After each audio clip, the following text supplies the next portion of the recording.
Okay, today we're in chapter 12 of the Gospel of John. Now, as we move into chapter 12, we're moving into the last week of the life of Christ. Now, remember, we started out, seems like years ago, back in the introduction, talking about Matthew, Mark, Luke, and John. Matthew, Mark, and Luke are what's called the Synoptic Gospels because they generally tell of the same events.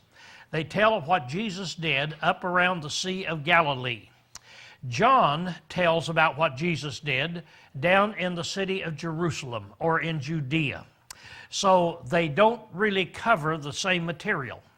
Now, that is true up to the last part of the book of John.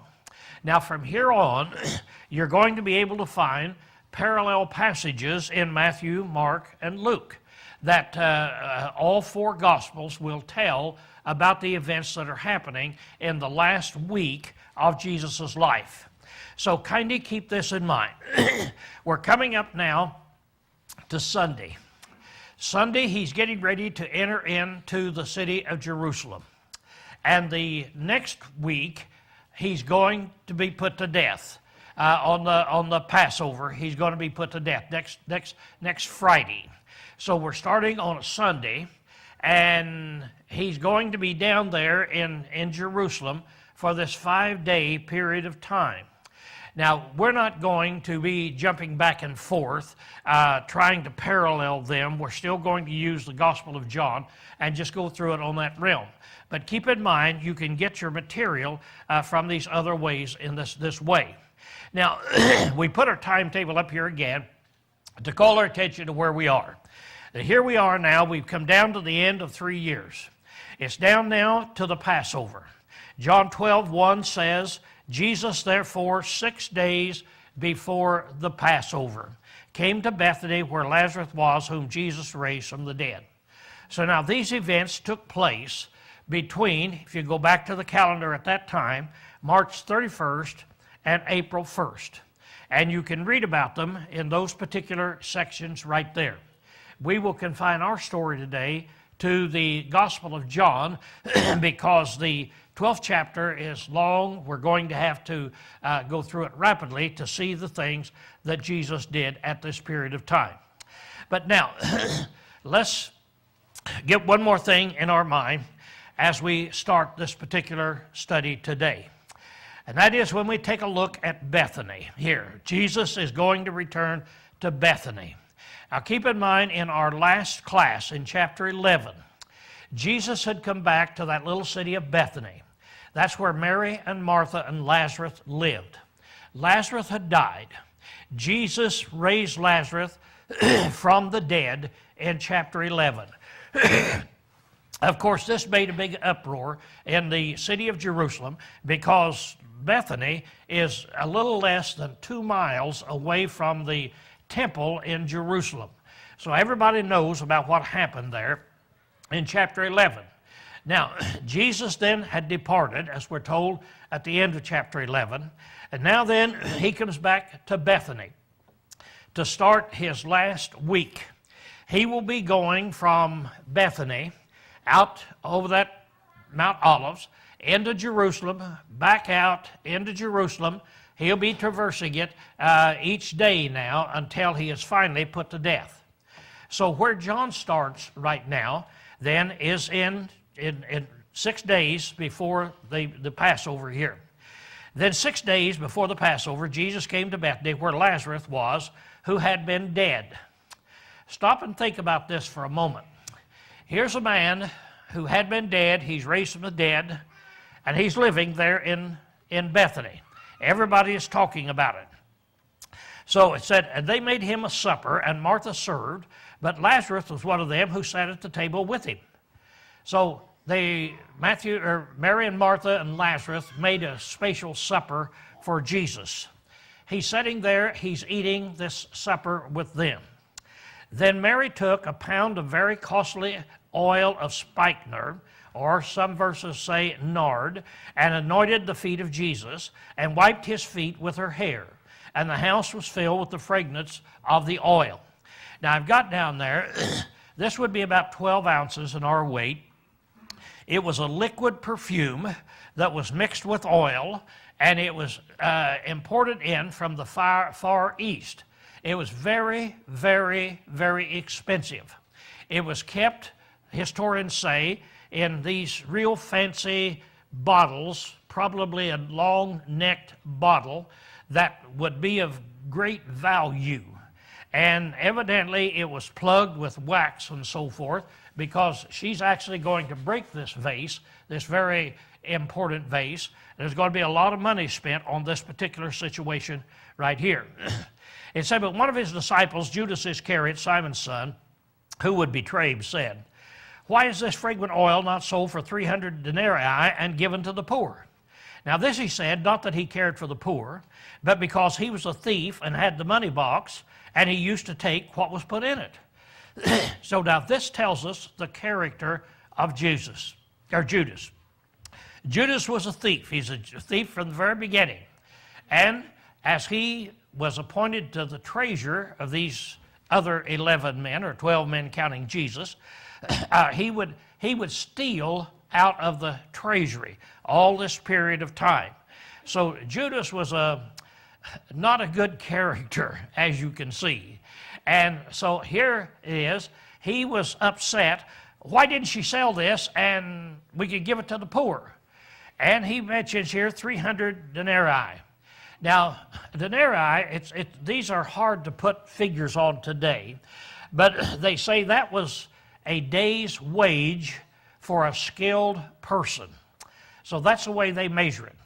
So if you're a skilled person, you work in just any kind of a skilled labor, and you take 300 days, that'd be a year's wages. So take a year's wages. What do you make in a year? And that makes your mouth fly open, doesn't it? So now then, you're looking at $70,000 to $100,000 in our currency today. So she had great wealth stored up in this particular vase here that she's going to break. Now, Judas acted as though he was really concerned, but he wasn't. He just wanted to take the money.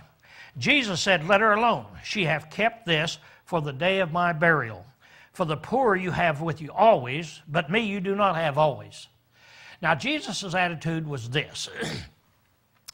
His attitude was, look, you may look at this as a waste of where she's pouring this over my head, over my feet, and I'm still alive.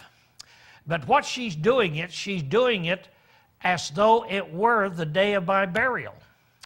Now, when Jesus dies, or when anybody dies, they would wrap them in that cloth, and then they would pour these oils and perfumes and things of that nature over them. Now, nobody said that was excessive.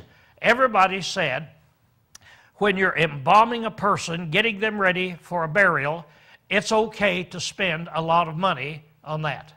What Jesus is merely saying is, Judas, you're hypocritical. You don't mind if she spent this on the day of my burial when I died, and they're going to pour it over the wraps that are around me, but you resent it now. So he said, I'm just telling you, since she won't be there, since she can't anoint me after I die, she's doing it right now. And this shows the nature of her heart. So he said, let her be.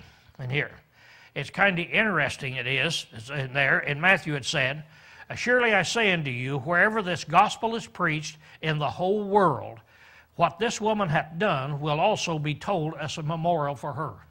And we're doing that this very morning. So Jesus has said that it may look like a waste to you, but it's not. And this story will continue on wherever the gospel is preached. So it shows the love that Mary had for him. Now then, there becomes a plot to kill Jesus. It said, now a great many of the Jews knew that he was there, and they came not for Jesus' sake only, but that they also might see Lazarus, whom he had raised from the dead. Now keep this in mind and put yourself in that shoes. If you live 2 miles away and you knew that Jesus and Lazarus was out here in a little town, and they were having supper together. Would you want to go see him? That's what this is saying. They didn't just go see Jesus, but they went to see Lazarus, the guy that had been raised from the dead. Yeah, I think everybody would make a trip. We'd say, yeah, I want to go see him. Maybe I can talk to him. It said, but the chief priests plotted to put Lazarus to death also, because on account of him, many of the Jews went away and believed in Jesus. Now we're beginning to get a little deeper into the character of the Sanhedrin, of these Jews. That everybody knew they had raised Lazarus from the dead. But before this happened, the Sanhedrin had said, we can't deny this man is doing miracles. And so, what are we going to do about it? And that's when Caiaphas said, well, we must kill him. Now that was their character. Even though they knew he was performing miracles, they had to kill him to get him out of the way because they didn't want to lose their position. Now then, here it is that he's raised Lazarus from the dead, and Lazarus is walking around. People are going out to see him. What can you do? Well, you really have two options. That is, one, you admit Jesus is divine. He's who he said he was. Or you got to get rid of the evidence. You have to kill them both. Kill Lazarus and kill Jesus. As long as Lazarus is alive, he'll still testify to it. So you got to kill them both. So that's what the Sanhedrin has decided to do.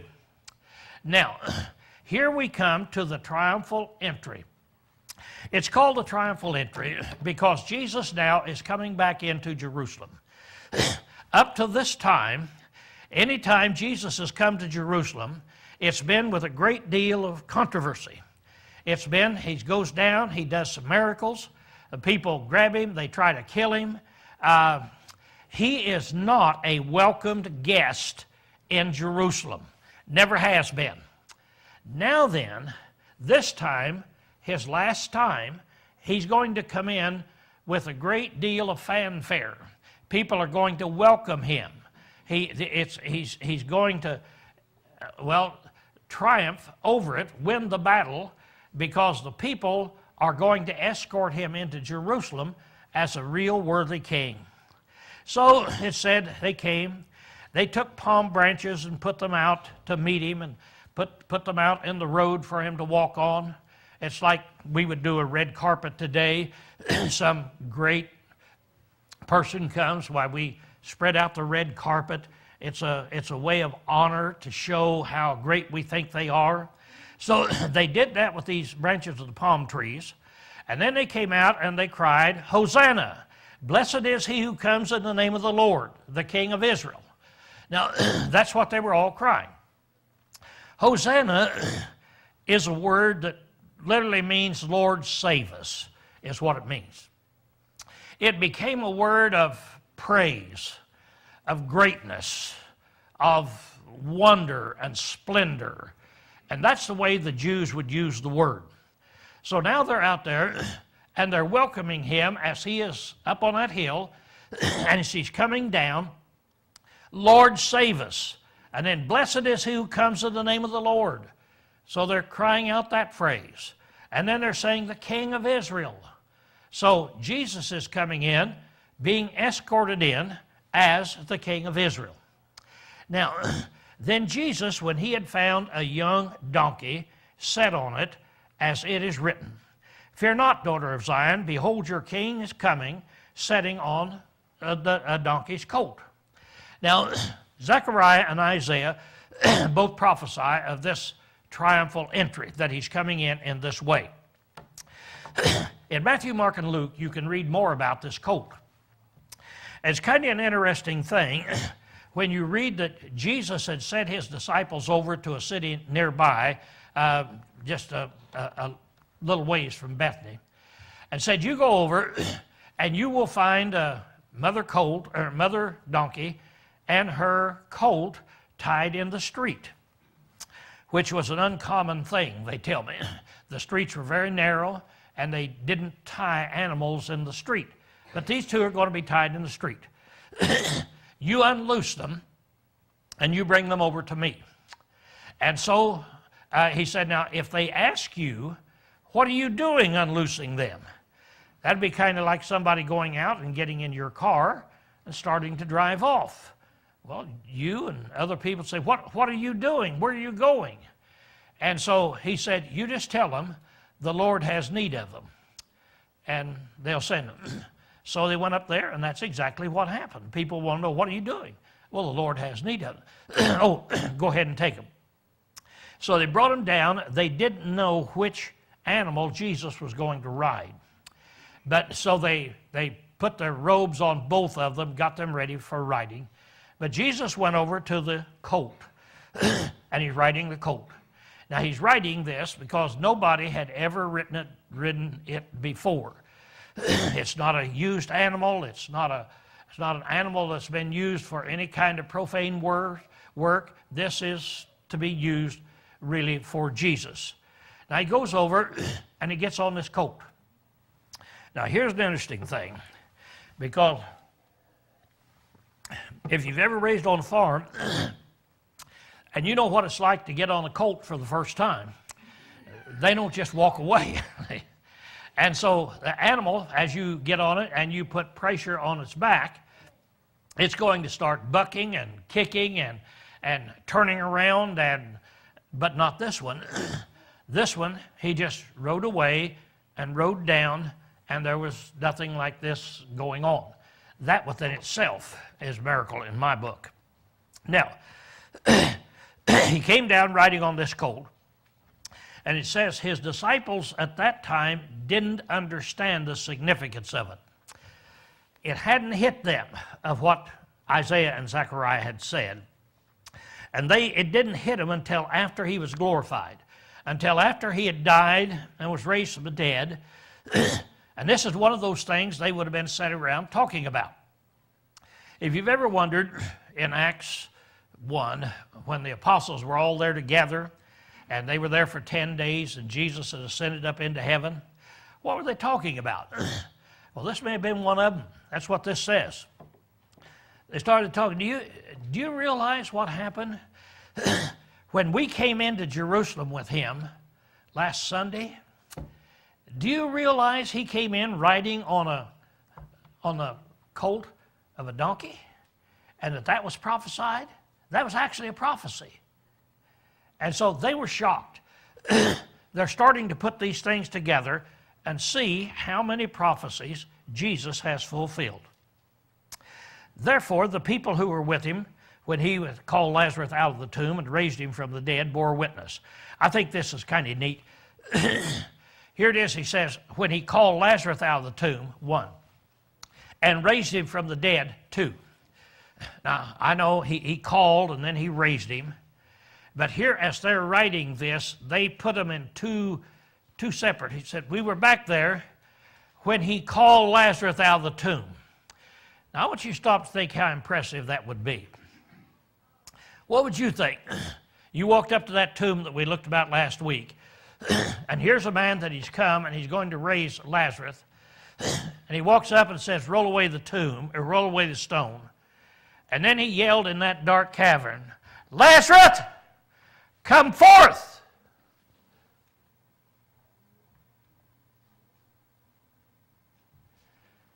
And everybody just stands and looks at that hollow black hole.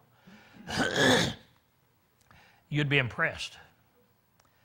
If he doesn't come forth, it's all over for Jesus. If he does come forth, you know he's divine. And in a minute, out came that white thing, wiggling out, and he said, unwrap him. When they told the story, they said there's 2 things that impress us: how he called him and how he raised him from the dead. And it said, for this reason the people also meant him, because they heard that he had come had done this sign. But now look, the Pharisees therefore said among themselves, you see that you are accomplishing nothing. Look, the world has gone after him. So back now with the Pharisees and the Sadducees, the Sanhedrin, what's their attitude? While everybody else is impressed, and everybody else is trying to figure this out. They're back there arguing. And so somebody brought up the fact, look, you've accomplished nothing. I suppose it'd be the guys that wanted to kill him. And we're just letting the guy run around. We have to get rid of him. You haven't accomplished anything. So they're back there arguing about this situation that is there. Now Jesus is getting ready to come down the hill into the temple. All right, here's where I was standing when I took the picture there. It's on the temple ground. Taking the picture over to the Mount of Olives. I'm putting this up just to give you an illustration of what it would have been like that day. That Bethany is just right over the top of that hill.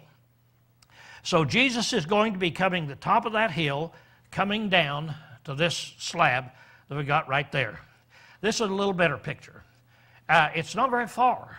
See, you can see it just down and up there. That's the Mount of Olives. And so Jesus is going to be coming down that hill, coming straight to where the camera would be that took that picture.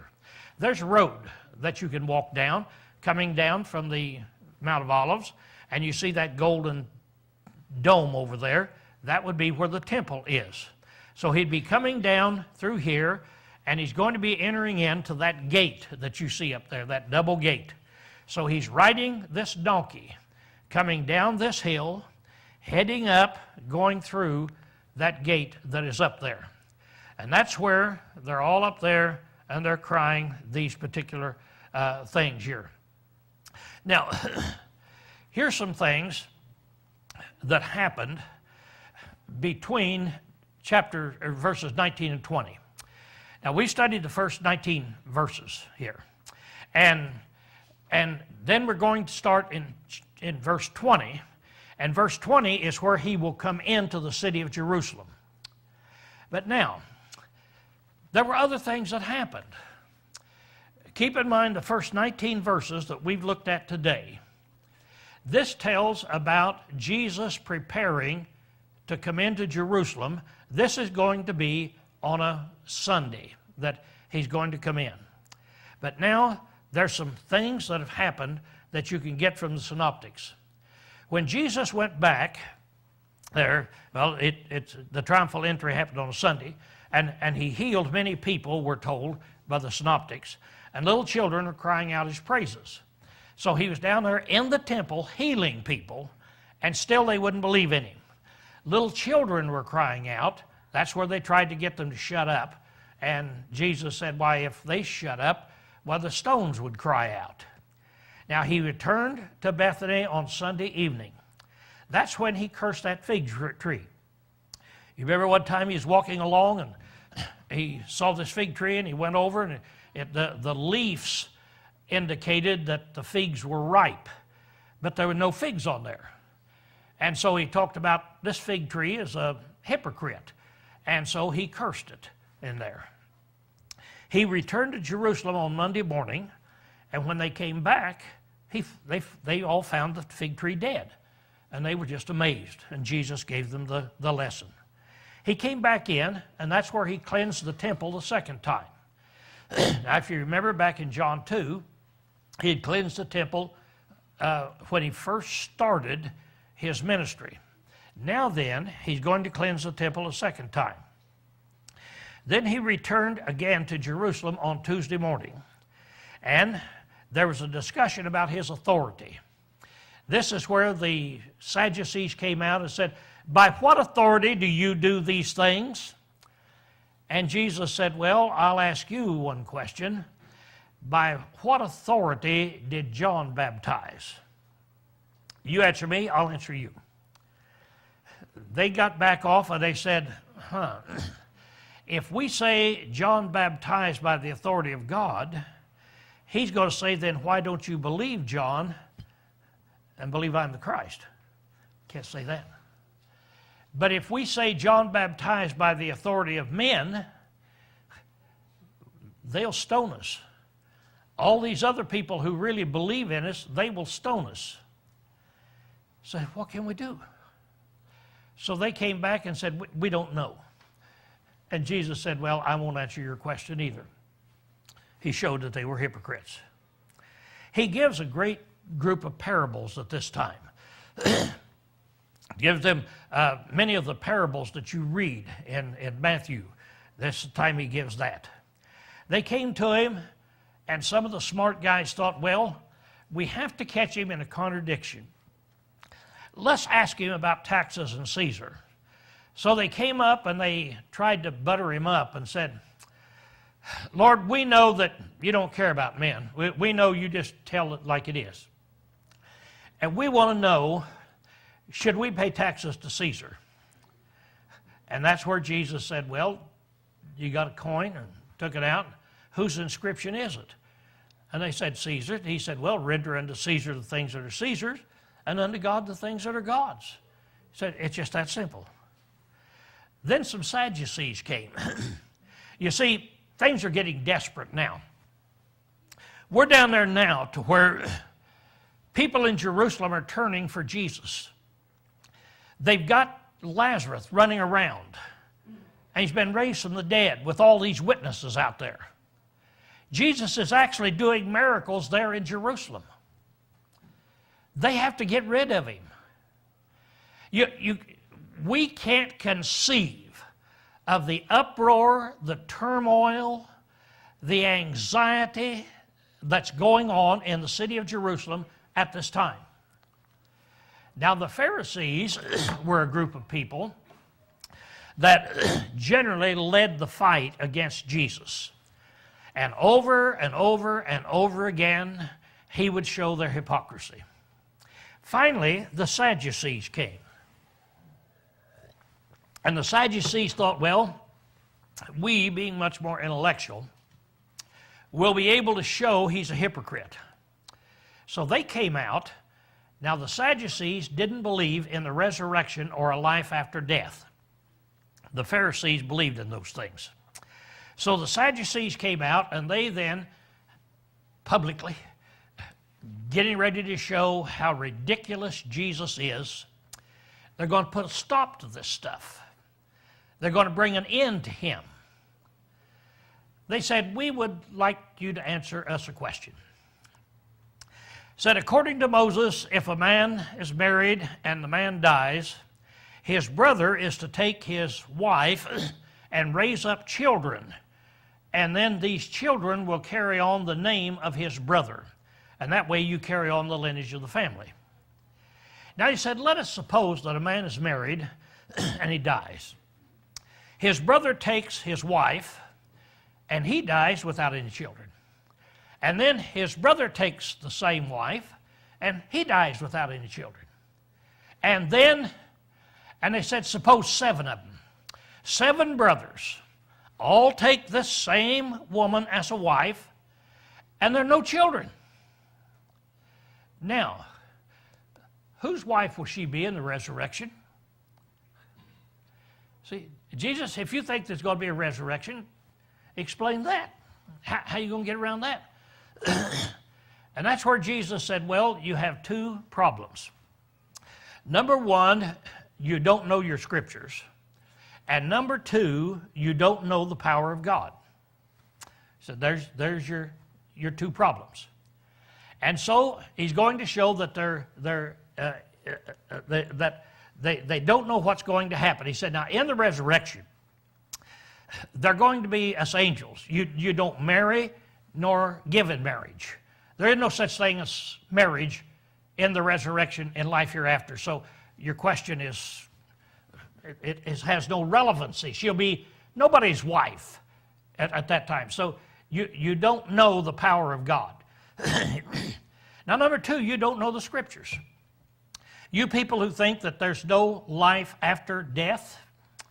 He said, don't you remember that when God went out to that burning bush and talked to Moses, he said, I am the God of Abraham, the God of Isaac, and the God of Jacob. Now, Jesus says, God is not the God of dead, but of the living. And everybody would recognize that. They would say, well, sure, yeah. What kind of God do you serve? Oh, we serve the God of the dead. Everybody who's dead, we serve. Our God is only the God of anybody who's dead. No, nobody's going to say that. That's dumb. And so Jesus said, now God is not the God of the dead, but of the living. Now this put him in a quandary. Because when God told Moses that at the burning bush, that was about 400 years after these guys had died. And what did God say 400 years after they died? He said, I am, right now, the God of Abraham, Isaac, and Jacob. Which proved Abraham, Isaac, and Jacob were alive 400 years after they were dead. And so he just left them with that quandary. And they turned around, shook their head, and they left. Then there was that question that the lawyers gave. Of course, they're the smartest of all. So they came up, and they thought, we can ask him a question that he can't answer. So they came up and they said, Lord, which is the greatest commandment? And he said, well, the greatest commandment is, thou shalt love the Lord thy God. And the second greatest is, thou shalt love thy neighbor. And then he explains it. Well, the lawyer couldn't argue with that. He said, well, yeah, that's right. So what happened there? It didn't prove anything against Jesus. It proves he knows what he's talking about. He knows. And then he have his last public discourse there that he gave, and you can see in Matthew 23, in here, he starts out. And you ought to read Matthew 23 now. It's far too much. We have 1 minute. But as you look at it, that's the chapter where he said, you scribes and Pharisees, hypocrites. And over and over and over again, standing there, and all of these men were standing around us trying to prove him wrong. You scribes, you Pharisees, you hypocrites. And then he would show them what they're doing and what Moses said they should be doing. He told the common people, he said, you listen to what they say, because they sat in Moses' seat. They do take Moses' Bible and they tell you, here's what Moses said, but they don't so much as lift a finger to obey it. And he condemns them the harshest that you could find anybody ever being condemned. Now, with this, he's standing in Jerusalem. He's already entered into where people are saying, this is the King of the Jews that is coming. And that's where we pick up our story next week.